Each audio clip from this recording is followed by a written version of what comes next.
You are given question number 1. What is an Ethernet MAC address? The Ethernet MAC address is a device's hardware address. Each device on a local area network must have a unique MAC address assigned.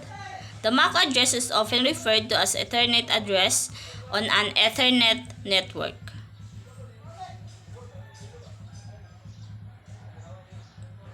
Question number 2. What is the use of MAC sublayer?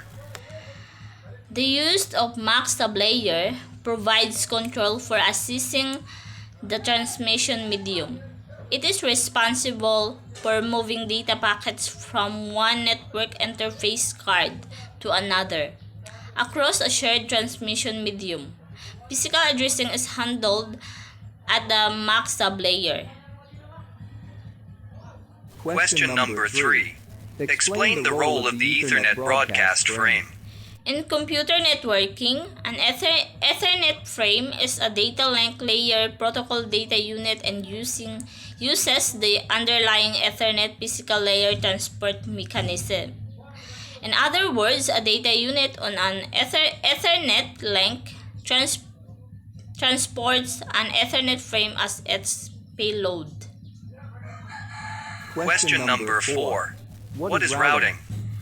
Routing is the process of selecting a path of traffic in a network or between or across multiple networks.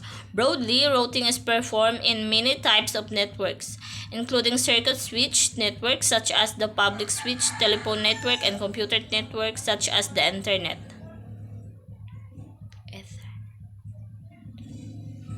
Question number 5. What is the meaning of connectionless? In telecommunication, connectionless describes communication between two network endpoints, in which a message can be sent from one endpoint to another without prior arrangement. The Internet Protocol and User Datagram Protocol are connectionless protocols. Question number 6.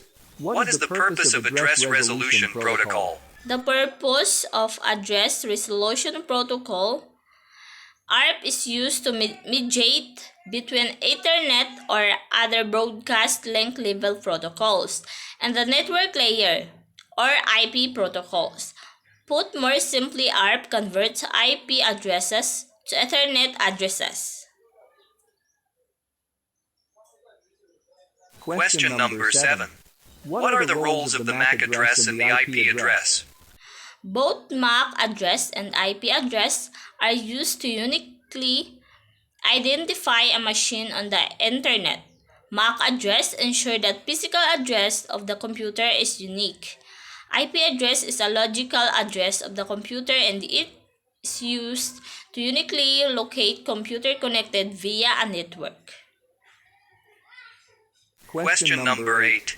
Internet Protocol version 4 address is a 32-bit hierarchical address that is made up of what? Made of a network portion and a host portion. This is the unique IP address of the host. This is used to identify the network or host portion of the IP address. Question number 9. Explain the difference between Internet Protocol version 4 address and subnet mask. A subnet mask is a 32 or 128-bit number that segments an existing IP address in a TCP or IP network. Subnet mask divides the IP address into network address and host address. Hence, to identify which part of IP address is reserved for the network and which part available. Question number 10. What are the 3 types of IP addresses?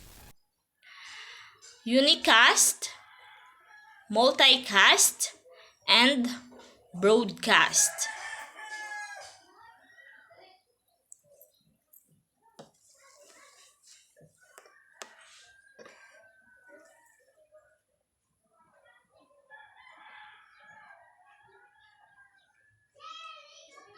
Thanks for your participation.